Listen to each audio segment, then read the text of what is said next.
Welcome to week 7 of From Linear to Circular webinar series, Open to All. And this week we're going to talk about the most comprehensive circularity measuring tool for companies. And we have just the right speaker to answer all your questions that you may have about that. And today I'm joined again by my co-host Seb, and my name is Ilma, by the way, if you're joining for the first time. So Seb, it's great to be back with you. It's great to be back, Ilma. I think it's Peter Drucker who said, you can't manage what you can't measure. And, I'm not, I love big, fanciful visions and ideas, but at some point, we've got to bring it back to how we're tracking progress. And to some extent, we are indicating a sense of direction in that area today with this session. Yes, and talking about progress and direction for the series. So I think this is a really good time to perhaps reflect a little bit about where we are right now, because we just had 2 weeks of great double webinars. And before these 2 weeks kicked off, we asked you how your perceptions and understanding of circular economy had changed on that point. I think it was your homework for week 4. And it was really fascinating to read through all your insights and sharing. So thank you so much for actually just sitting down and putting time to write down your reflections. And I think what stood out for me is that overall what you said is that your understanding deepened and widened because of attending these series. And a lot of you compared that to Ken's sandwich metaphor, actually, because until then you were very much focused on circularity on the product level, or so you said. And by attending the series, you had more of a systems vision and understanding of the fact that to transition to circular economy, we need to have the systemic approach. And also we need to have certain enabling conditions in place in order to change the rules of the game and make them more circular. Another couple of things that really stood out for me. So of course, what Ken said about effectiveness versus efficiency, or how in order to have an effective and sustainable system, we need to have both efficiency and resilience. And for resilience, we need to make sure that we have diversity and interconnectedness in place. And I think what is real balm to our ears here at EMF, quite a few said that you really understood the difference between, let's say, designing out waste and pollution and designing from waste, or regenerative versus sustainable, and why sustainable only enhances or only maintains status quo, while regenerative actually enhances that and makes sure that the systems replenish themselves. So it's been really great to see that, and I hope by the end of it you'll have even more insights. And what about the topical webinar, Seb? Yeah, so obviously over the last 2 weeks we've been split up. Many people in the group have been split up in terms of attending different webinars. I know some of you very keen people have probably attended both. And Ilma and I have obviously also been split up for a couple of weeks across 4 sort of deep dives on topics. And I think it's always good to just reflect on where we've come from. Obviously, we kicked off the series by looking at the 3 principles of circular economy, misconceptions about circular economy. We dived into design and business models, and there are some of the reflections that Ilma shared speak especially to the session that we had with Ken on next level circular economy, and a deep dive kind of on systems thinking and enabling conditions. So then we dived into some of the topic areas that the foundation has particular focus areas of work on. And great to read. Thank you so much to everyone who's been sharing some of their experiences of those sessions in the Slack channel, and perspectives, and also adding to the perspectives that were shared in the sessions themselves. Some very quick reflections from those channels. Obviously in the plastic session, really talking about how do we take innovation upstream? How do we go from looking at the problem of plastics to innovating and creating fundamentally different way of a system operating? I think lots of mixed opinions still on plastics in general, but definitely that message around upstream innovation coming through very strongly. In that same week, we looked at cities, well, actually rather policy making at various levels, but with a special focus on cities.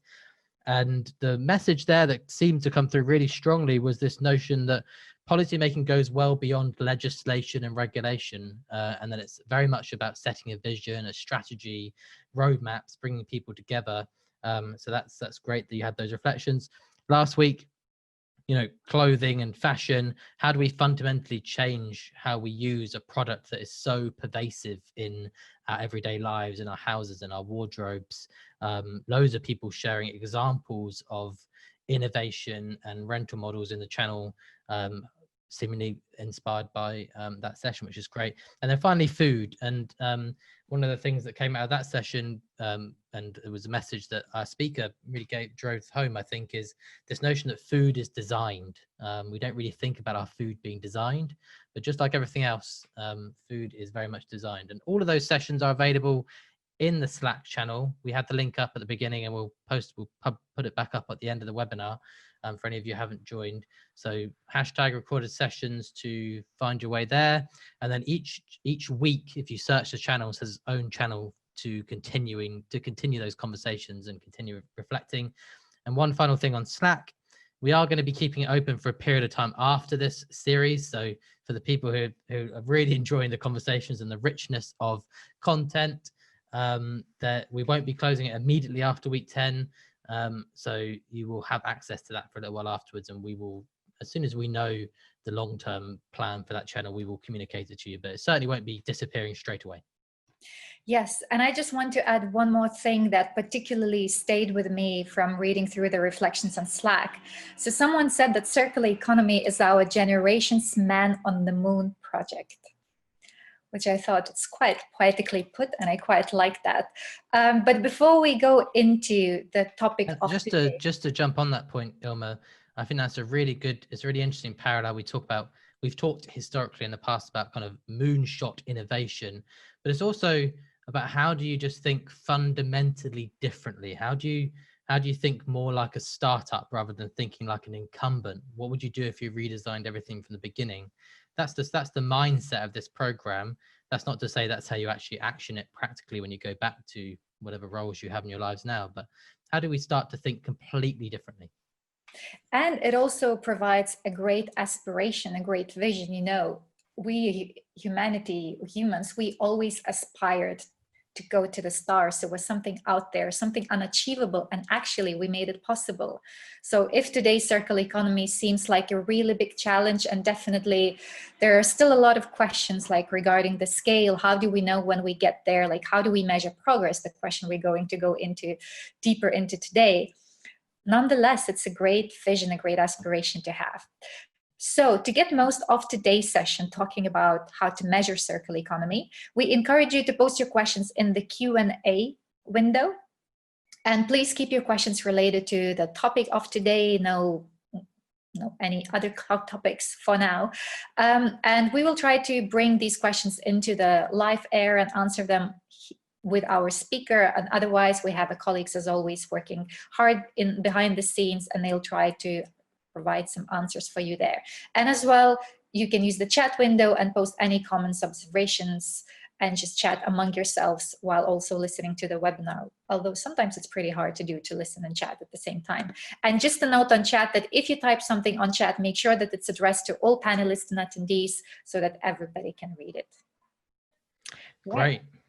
So on to today's session, and it's my pleasure to introduce Jarkko Havas, who is the leader of the Data and Metrics Initiative at the Ellen MacArthur Foundation. He joined us having previously worked at McKinsey around a year, maybe a year and a half ago. It feels like Jarkko has been with us forever. He's forgotten more numbers than I'll ever know, he leads the foundation's work essentially on this big macro question of how do we measure the circular economy, and what kinds of tools or resources or things can we develop that can help people to tackle that question. Welcome, Jarkko. I guess my first question to Jarkko is, how did you, and we've asked many of our speakers this question, how did you get here today? Not as in how did you get onto the Zoom window, but how did you get to the place where you are the leader of this initiative and our expert on this topic? Excellent question. As many things in the foundation, it kind of happened very organically. So indeed, I joined a year ago, and very quickly sort of the role started to shape towards, we need to actually figure out how to measure. And I happened to be at the right time in the right place to lead that work. And then it went from there pretty quickly. And in 9 months' time, Circulytics was born. And your background, are you a mathematician, or what led you to join the foundation, I suppose, as a follow-up? Luckily, we have people in the team who are much stronger on math and sort of that side of things. I think my sort of, if I can call it expertise, comes from having worked with all kinds of businesses across different industries as a consultant previously. And I think sort of the understanding of what do people who have to care about the profit and loss statement of the company actually think about, and what motivates them. Knowing that and knowing how many companies operate has really helped to make Circulytics into something that hopefully is actually adding value to companies today. So to kick off our discussion, Jarkko, given that you are our data and metrics lead, so I guess it's an appropriate way to frame the question. So what role does data and metric play or should play in the transition to the circular economy? Yeah, I think Seb's quote in the beginning of the session today on what you cannot measure, you can't manage is going the right direction. It's important when companies are now more and more at the stage where they're implementing things that look like circular economy, are going from linear to circular, to know that you're going the right direction and at the speed that you want to go. You need to be able to measure your progress and then adjust the things that you do accordingly. And that's why it's really important. Once you get to the really concrete things in doing circular ways of doing business, you need to be able to measure it. And is that to say that it's a kind of internal reporting mechanism that you're there's almost like it's more about almost like Elmer's moonshot analogy, in the sense that this is where I want to get to, and I need to know internally if we're making progress to it, or are there other, I guess I'm openly questioning, are there other motivations for wanting to measure circular economy, such as external facing demonstrations? Yeah, no, there are, of course. And indeed, now that we're talking about just companies, the other big motivation, I guess, for companies is indeed to be able to talk about it, to show to the world that we are doing good things. And that's, of course, something we want to encourage. And we hope that will lead to things like, better financing terms for companies to be able to do more circular projects, amongst other things. And of course, just generally good public image for doing the right things is something that companies want to have. So how come we have stepped into that space of creating the tool to measure circularity? And yes, we are the thought leaders on circular economy, but did we realize that there was a gap in the market, that there were no existing tools at the moment? Like, how did that journey start? Yeah, I think there was quite a big sort of demand from our network of companies that they wanted to have a tool to measure. It's not that there hasn't been any tool ever before we made Circulytics. There definitely has. And there are today other methods out there as well. But I think what was missing is this kind of quite broad picture of what does it mean for a company to be circular. Not just looking at the material flows, but also looking at the other sort of supporting functions that companies put in place: innovation, people, your sort of external relations, your strategy, all of these elements that need to be in place for it to be more circular. And that's something that was missing. And that's what we put together with Circulytics. And indeed, that's why we think it's also the most comprehensive tool out there. And we have definitely received a couple of questions about the most comprehensive part. Both on Slack before the webinar and now in the Q&A. We would love somebody to prove us wrong, because as far as we know, it is the broadest set of indicators covering all the aspects of circular economy. But of course, maybe there is something we missed, and please do let us know if we have. So it's not an assumption, it's an assessment. It is a landscape analysis done over multiple years by people in the foundation, and it's based on that. So we've alluded to the Circulytics. We've said the name a couple of times. Yeah. Anyone who doesn't actually know, that there may be some in the audience who actually are not familiar with Circulytics. What is Circulytics? Oh yeah, that's a good point. Indeed. So this Circulytics is a tool for measuring company level circular economy performance. It's an assessment that's open to all companies. You can apply for an account. We'll give you an account, and then you submit your data as a company, and we'll then produce an independent analysis of that result based on a method that's publicly available on our website, with a scorecard that we then send to that company to show in different themes how you're performing on different areas of circular economy, really. And it was launched at the beginning of this year, is that correct? That's right. So we launched in January, and I think just a week or two ago, got our 500th company. Well, Jarkko, I have to say that we're just about to put a slide up that obviously our data is out of date. That's right. So that's probably what we put together about 10 days ago. So we have, although COVID, of course, has obviously shifted priorities for companies to survival mode almost, we've still had some signups in the last week as well. And quite often when we talk about circular economy and uptake of circular economy in different regions, we see the differences. So let's say referencing to the plastics webinar when we were talking about the plastic pacts, and we could see that there were quite a few of them in Europe and only a couple in the South Hemisphere. How about the Circulytics, and what is the distribution of companies when it comes to geography? Well, the majority are from Europe. Very conveniently here, the slide showing the split at the moment for those 492 companies. So majority is from Europe, but that's expected. We've mostly communicated with companies in Europe about this, and it is in English only at the moment. We've now translated all the documents to Chinese, Spanish, and Portuguese, and towards the end of this year, when we update the version to a version 2, we then hope to be able at the same time to launch different language versions as well, to really, offer this tool to companies in other regions that perhaps are not so confident in using English as the language to use the tool.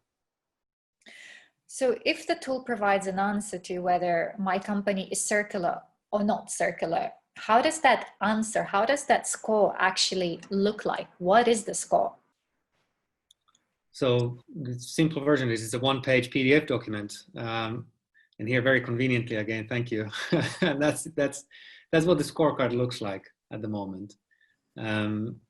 So what you have here is an overall score at the top. You'll have then the score break down into 2 different categories. We have the enablers and outcomes. So enablers are really forward-looking qualitative sort of data points on how likely it is for a company to become more circular in the future. And outcomes looks at how circular are you today? And that then breaks down further into different themes. Around, left-hand side in the middle, there's a breakdown of the score to different themes. What we also will over time show is a timeline of how companies are, or how this company in question is evolving on the score. And we'll start to draw a line chart at the top left there, where it says score history. Interesting element actually is also the bottom bar chart that just for now shows only the company score, but we already have a couple of industries for whom we can make an industry benchmark. So we have enough responses from a certain industry that we can show how other companies in your industry that have taken the assessment have scored. But that's anonymous, so we don't disclose any individual scores, but we can do statistics like that and share that with companies as well. So I can see the Gingerbread Cottage, I love the company name, by the way. So they have scored B+ for enabler score and B- for outcome score, and the overall score is B. So it's a system of letters, is that correct? That's right. So in the end, this is an indication of a very sort of complex thing called the circular economy. And to reflect that this score is an indication, we have a letter score rather than a number that could be misinterpreted, for example, as a percentage, which of course it is not. I wanted just to flick back actually. 124 companies with $1 billion annual revenue. So the program fits, I guess you're saying there, or showing there, the program kind of fits at a lot of different scales. That you can be a very small business working in one specific region, or you can be a multinational company, and these same measures will give you results that tell you something. Yeah. So we have had companies that are, one-man companies that have just been started up this year responding. We've had multinationals that work in all of the countries in the world, pretty much, and everything in between. So we're hoping that this tool works for everybody, but some of the questions are geared towards sort of mid-sized companies and larger when we ask about your innovation function, for example. Obviously, if you're a one-man shop, your innovation function will be 10% of your time, and therefore sort of the language perhaps suits better larger companies. But we have made the tool so that it should be helpful for startups as well. And I mean, I guess one of the things that I would be interested to talk about a little bit more is why, and some people will think about material inputs as being like the most important thing. Surely this just comes down to how much of your stuff is reused or recycled, and how many, and almost the numbers. But it feels like, well, half of Circulytics is devoted to this thing called enabling conditions. What's the rationale for that? Yeah, so circular economy is still quite a new topic for most companies, and companies are early in their journey to becoming more circular, and we wanted to sort of be able to celebrate companies who have put effort and money and time into figuring out how they can become more circular in the future. And therefore we created this category called enablers. The enablers are borrowing sort of knowledge, existing knowledge from what does it take to transform a company from how it is today to something else. For example, digital transformations use very many of the elements that we have as well as sort of key success factors. It's important to have those in place before you can do something. And that's what we wanted to measure and show companies also, that, look, you'll need to start with, maybe for many companies it's obvious, but not always. You need to make sure that circular economy is part of your strategy, that your CEO talks about it, that you have targets, that you invest in innovation before you can really make sure that your material flows then at the end are part of a circular economy, and in a way create also circular economy in your supply chain. So let's talk a bit more about what the score actually entails and how you divide the enablers and then inputs and outputs and the material flows.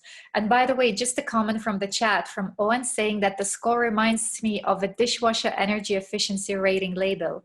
And I guess there are some correlations, right? Yeah, we've stayed away from product level measurement. It's quite difficult and very context specific. And so it's aggregated onto company level, and we don't also sort of have a threshold of when you have sort of course there's score, but there's no, in a way, we don't endorse companies that have done the score. So in a way, we don't give companies a label, although we allow companies to, of course, talk about their score. So there are some similarities, but then also quite fundamental differences.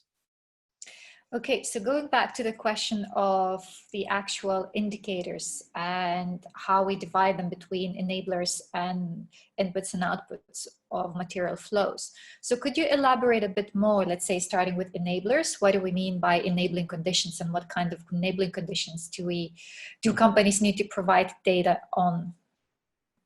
So maybe it helps to give a bit of history how we got to these 5 themes. So we looked at what are the success factors to make a digital transformation, for example, in a company successful. We took some of the learnings from there. We looked at how companies in our network have been successful in including circular economy into their practices. And then we worked with about 30 companies in our network to take all of that information and put that into something that became these 5 themes in enablers. And going from the top, The first and most important thing I think in enablers is to make sure that circular economy is a part of your company-wide strategy. Otherwise, it's really hard to sell it internally. It needs to be linked to what the company is going towards. If circular economy is not part of that, it's really difficult to make the big enough changes to become more circular. Next is people and skills. No transformation happens without people who work for that transformation actually owning the topic and making sure that it is something that they personally feel well responsible for, but also something that's meaningful, and therefore bringing all the employees with that transformation or transition to a circular economy is important. The next one is systems, process, infrastructure. So making sure that your IT systems, your business processes, and your physical infrastructure is at the place where you can do circular economy or circular way of doing your business, whatever it may be, making sure that those elements are ready. Innovation is a bit of a sort of circular economy specific aspect of enablers actually in company-wide transformations. Because it's so new, there are not too many case examples in many cases where you could look at another company and see how they've done it and copy that in a way. So you need to invest in innovation to make sure that circular economy for you happens. And the final piece, external engagement here, it is a systemic transition. You can't do it alone. You need to make sure that your suppliers and your customers, your financiers, your policymakers are going at the same pace as you. And we want to credit companies who are able to do that, are able to pull suppliers and their customers with them on that journey and give credit in terms of Circulytics for that effort. And maybe just to reiterate the fact that we indeed need all areas in the company in order for the company to transition to the circular economy. So something that I'm working on alongside the webinar series is creating the procurement toolkit, circular procurement toolkit. And what we hear when talking to people working in procurement, that they need to have, first of all, if they have a circular economy strategy in place, and if their CEO is talking about that, just as you were saying, then it is much easier for them to make more circular decisions in procurement. And they need to understand what circular economy is. So they need to have been educated on the topic, and they need to have certain processes in place to enable them purchase in a more circular way. And they can't do it in a silo. They need to talk to their design team. So innovation, they need to talk to their suppliers to make sure that suppliers are on board as well.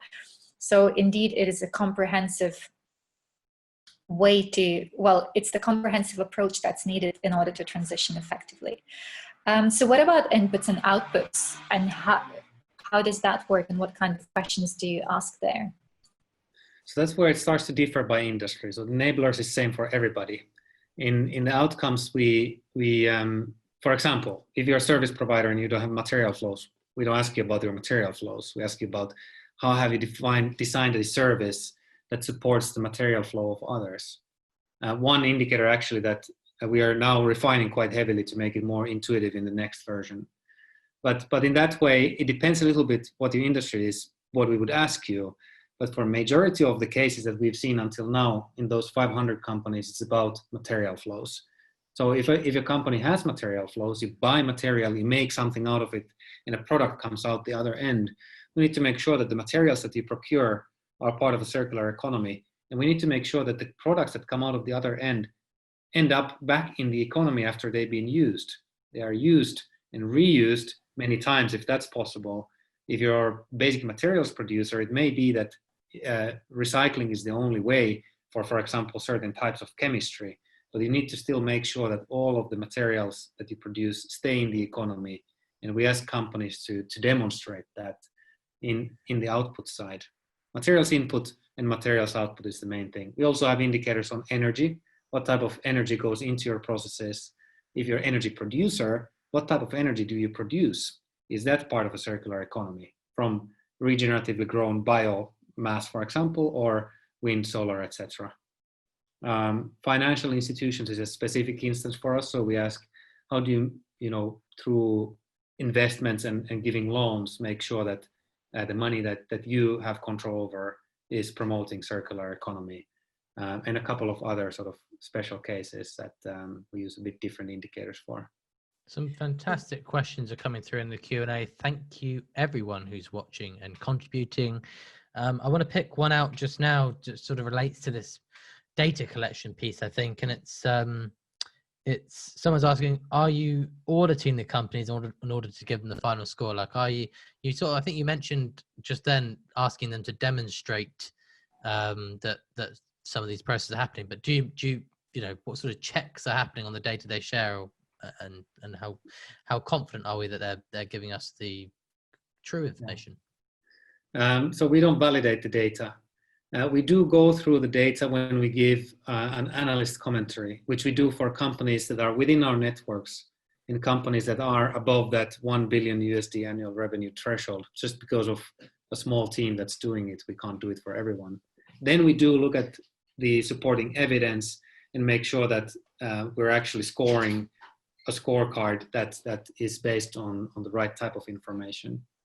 But for the rest of it, actually, it's very often the data is quite good quality, even though we don't validate it, because companies who put the amount of effort to do the assessment don't want to do it with poor information. They want to put information in that brings a meaningful result at the other end, and therefore, I think for most cases, it's actually quite good quality of information, although we don't validate it. And in terms of collecting all the data, so how hard or how easy it is to companies provide their data? And also the question in terms of data that we had from Slack before the webinar is, does that reach all the way to the supply chains? And so if the company wants to get the circularity score, will they have to go back to their supply chains and get additional data from them in order to provide that data for the Circulytics tool? I'll start with the last question. So yeah, I mean, you'll need to know what type of material you're procuring. So if you don't have that information off the shelf, you may need to go to your supplier and say, hey, how much recycled content is there in this material? We need to know it. So that's also something we, in a way, implicitly encourage through this method and tool, so that, you know, for you to know what material you have. And if you don't know, you need to communicate with your suppliers to make sure that the whole value chain becomes circular at the same pace. The first question was on how much time does it take? Yeah, in terms of collecting data, is it something that companies already do? Is it something that they need to do extra? And maybe it's a good question to ask. So other assessment tools out there, so are the data points integrated? So if they're able to provide it here, can they provide it for other reporting initiatives? So we've made sure that wherever we can use existing indicators or definitions, we do that. So to start with, how much time does it actually take to go through this whole thing? For many companies, it's less than 1 day for one person to do it. But if you're a big, complex company that has multiple manufacturing sites, for example, it can be significantly more time consuming for the first time, but once you've done it, you know how to do it, and the next time it will be easier. So we've seen anything from 5 hours for a small company to fill the whole thing and submit, to, I think, 95 hours was the maximum in our beta test, how many sort of man hours it took to do the assessment.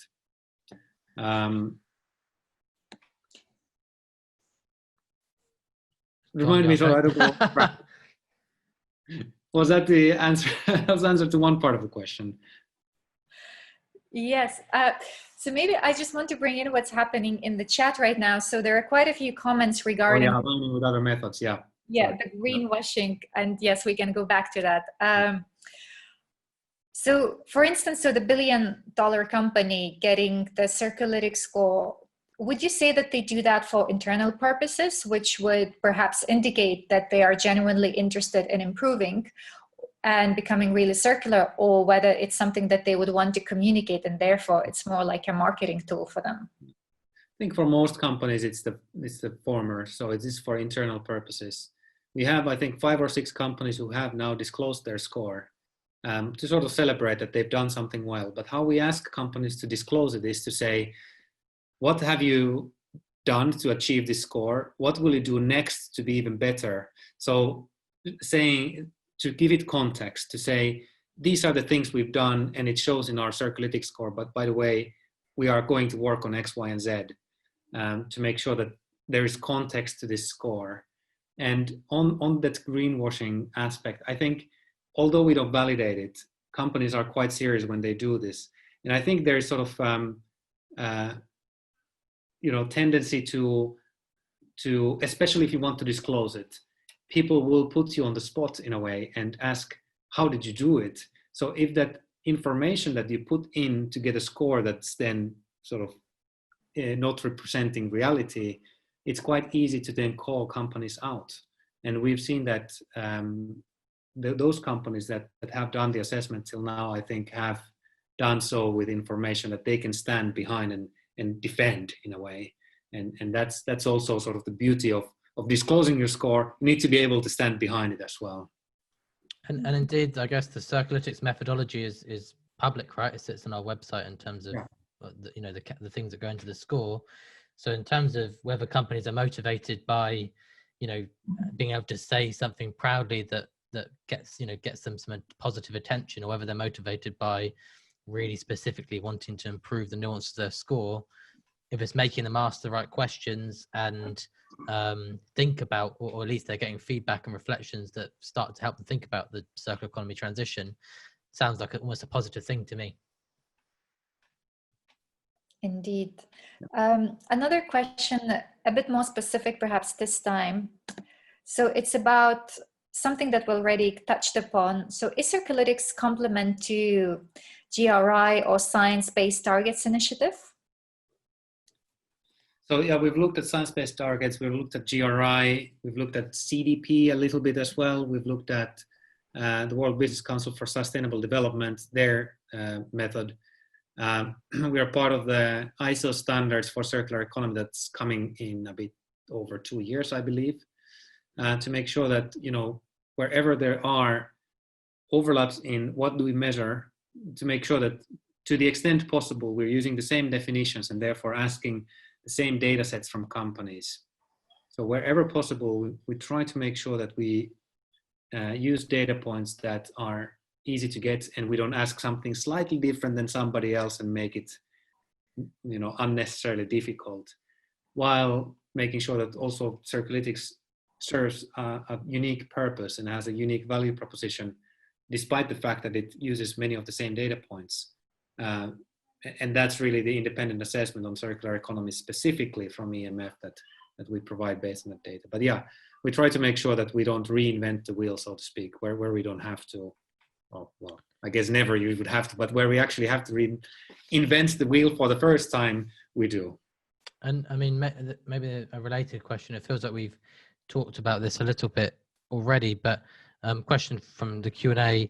Has the foundation found there's a strong correlation between companies that perform strongly in kind of traditional CSR metrics and people who get good Circulytics scores? Yep, we haven't had enough data since launching in January, completed assessments to really start doing sort of statistical analysis, but we plan to do that as soon as we can, to look at different types of data sets. So looking at your Circulytics score on one axis, and then on the other axis, looking at, for example, your some financial indicators on how sound your finances are, how good investment opportunity your company is, for example, for investors. It could be also correlation to other non-financial metrics on the other axis, and really the sky is the limit, and we'll hopefully get there very soon. And those are the type of pieces of information, as they are statistical analysis, we can then publish them freely as well, and we will as soon as we get to that. So does the circular economy pay off on the level of the whole economy and on the company level? And how do we measure this? Pay off, I guess, create value. So I guess where the foundation really started its journey, I think almost 10 years ago now, is to look at what is the economic opportunity on an aggregate level in Europe. And I think then it was shown that there is an economic opportunity. And from there, the idea of circular economy really has grown. On a company level, I think it's really company specific what type of value companies find in circular economy. But I think it's becoming obvious for many that you need to do something because in Europe especially, I think the whole economy is gravitating towards that. If for no other reason, for the reason that the policymakers are making it easier for companies who have cracked the circular economy not to act as soon as the Green Deal and the Green Recovery Plan from COVID becomes more prominent. And again, I think we can demonstrate that through Circulytics as soon as we have enough data to show that companies who are performing well on circular economy are performing well. Hopefully we can prove that on other elements as well. They have better sort of profitability than their peers, or they have longer term sort of less volatility in their valuation, things like that that demonstrate that in more sort of traditional economic or financial metrics, those companies are also performing well. So it really enables us to collect data to validate the business case for circular economy that perhaps we have been talking about, but not necessarily have had evidence to prove that it really is so. Yeah, I think it's being shown on aggregate, but then when you go into industries on a company level, it gets so context specific that I'm sure other organizations have probably done something on that, but I wouldn't be able to name something now. But hopefully we'll put our effort into that space as well very soon. Sorry, I got a bit excited there. I was going to jump in a bit quickly, but the question just come in from Alana, which is exactly the question I was myself kind of interested in asking. She asked, what's been the one thing or one or two things that has really been surprising when reviewing the Circulytics measurements from companies? And indeed, surprising to you, or have any of the companies that have received their feedback been surprised by any particular aspect, positive or negative? Surprising. I think so. Sort of overwhelmingly, the reception of the method has been positive, and that's been really surprising. The numbers that we've seen companies coming through has been surprising. I think some of the feedback we've heard from companies where they have been surprised going through it has been, I've never thought about sort of the people aspect of a circular economy transition, or things like this that sort of have been blind spots that perhaps Circulytics has helped to shed light on. And that has been sort of, in some cases, eye-opening and surprising for the respondents and the companies. And of course, something that we are very happy that we've been able to help with as well. So in that sense, Circulytics becomes a tool to help you shape your strategy for circular economy as well. As in, where are the areas that you're weakest at the moment when it comes to circular economy and you should improve going forward? Yeah, exactly. Yeah, I mean, I think primarily we hope that the value that Circulytics brings to companies is indeed primarily looking at areas where you're doing well, areas where you could improve to make sure that the whole company transitions at the same time. And that's what we see from the initial feedback since January this year, that indeed seems to be the case. Is it only companies that can use the tool? I've seen a couple of questions come in around, can a local government use Circulytics to measure its circularity? I think as long as the organization in question looks more or less like a company, you could apply the same indicators to your case. And we've actually had some sort of government offices, for example, apply Circulytics to themselves, not to the area that they are overseeing, but to their own office. And yeah, I would say go for it. Is it true the foundation has done its own Circulytics score? We've done the beta test and we did really well. But it's a bit unfair. It's a bit unfair for us because we live and breathe sort of circular economy. It's in all of the enablers. But we also did find something. We found that our assets we can work on. We can work on making sure that our offices, the chairs and the desks and the laptops and all that, although we do look at those things, I think there is something we can still improve to make sure that our offices are actually circular as well. And a related question to the governments and cities, what about different geographies? And do you take into account where the company is based because of different realities on the ground, regulations and things like that?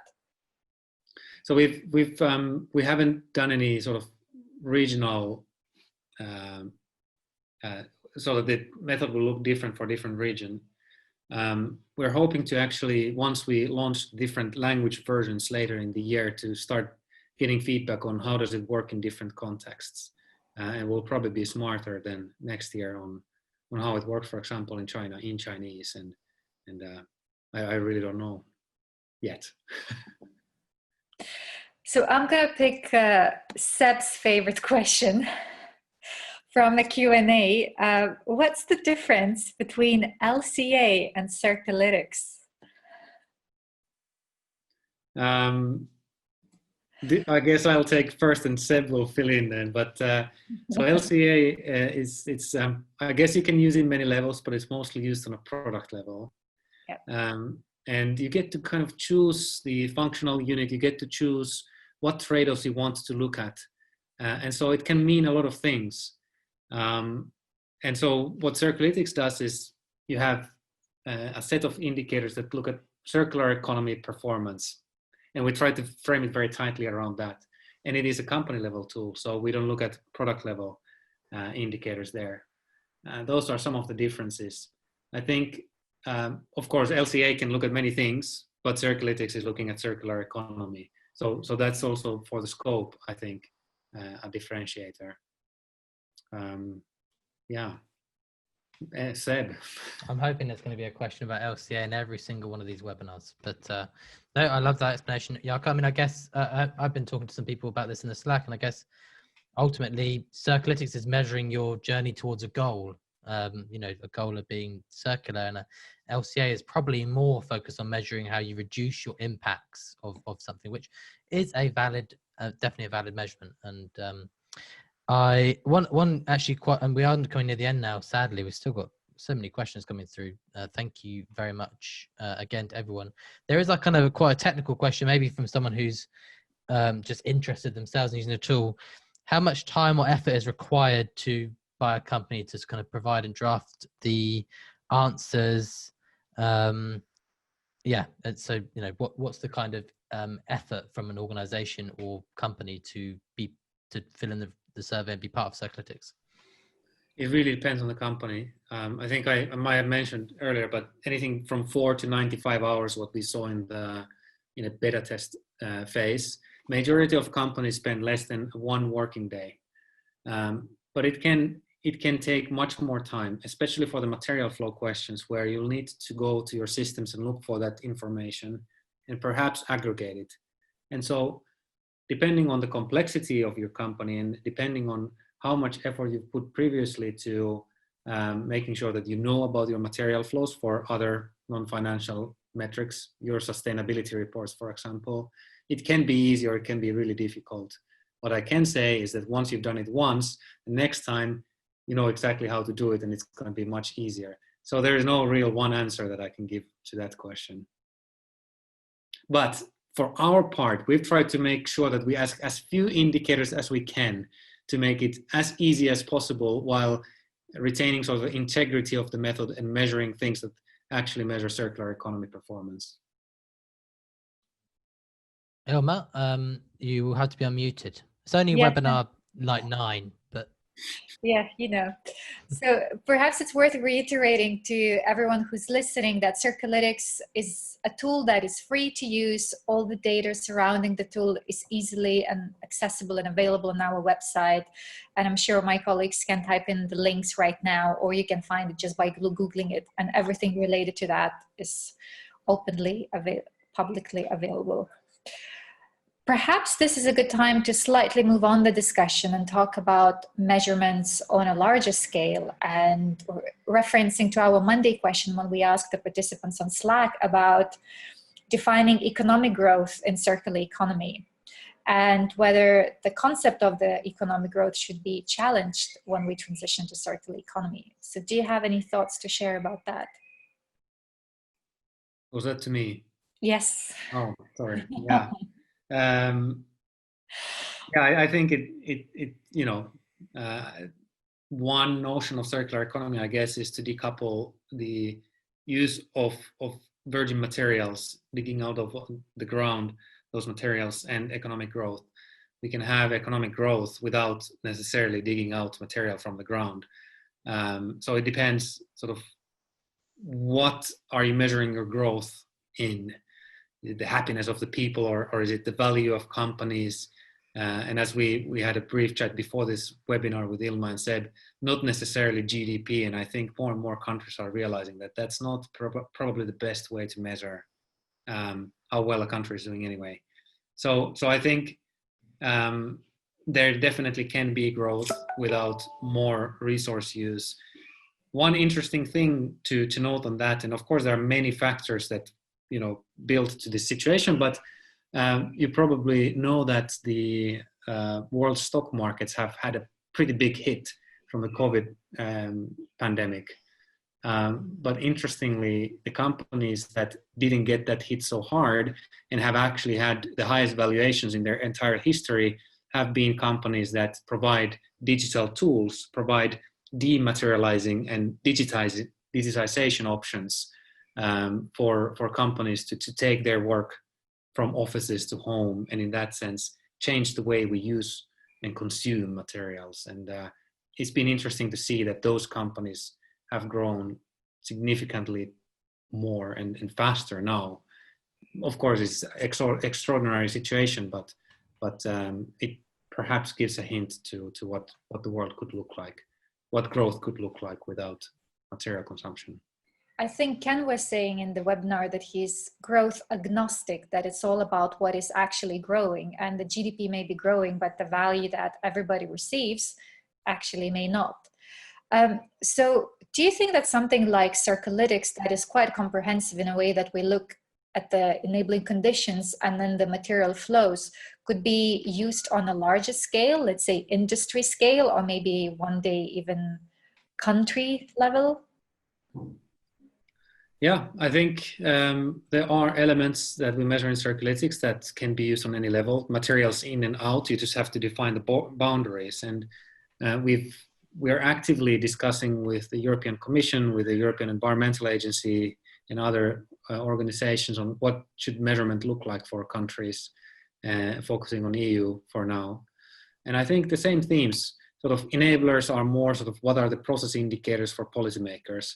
Outcomes are about material flows, impacts that we are also planning to look into very soon on how does circular economy then work as a means to achieving sustainable development goals, for example. Again, the same for company level as country level. So I think a lot of those themes are recurring, and a lot of the learnings that we've gotten from Circulytics, we are now feeding into country level measurement. And it's interesting to see how that pans out. And hopefully there is going to be very close sort of link between what we measure on these different levels to make sense of it all.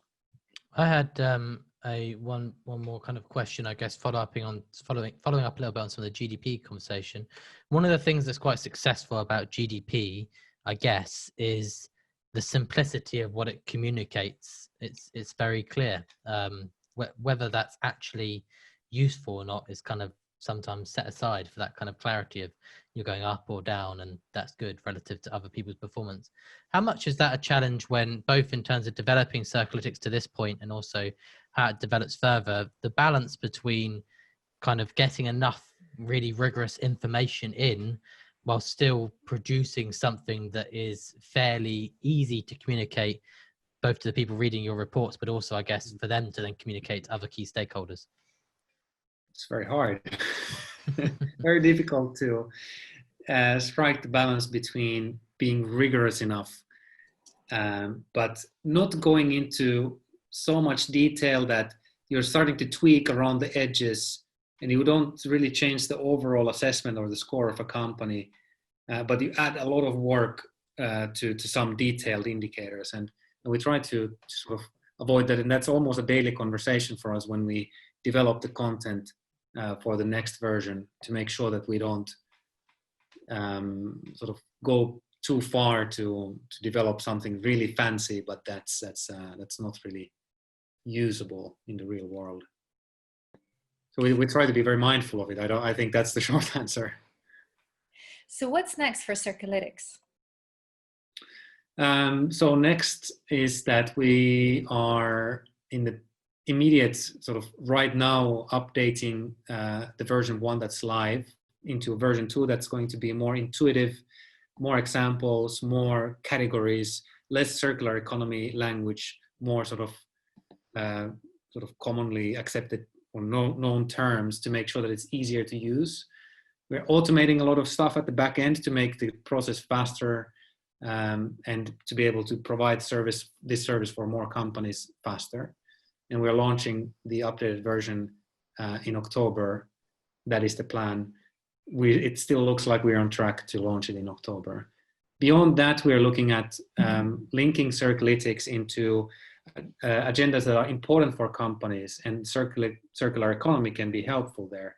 Sustainable Development Goals is a specific instance of that, the climate agenda, emissions, for example, to have as an extension of that scorecard an indication on how your activities have helped you to contribute to SDGs, or has helped you to avoid emissions by your procurement choices, for example. Things like this are going to be some things that we work on towards 2021.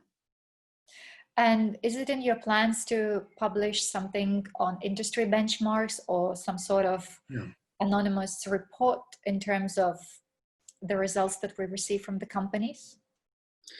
Yeah, we hope to be able to make this kind of statistic yearbook for Circulytics at the end of each year. So that's something we are looking to publish towards the end of the year. I mean, just on the what's next, there's this, I think we've kind of touched on it a couple of times, but just to be absolutely clear, are there plans to create a CE label certification based on the assessment? No. Great.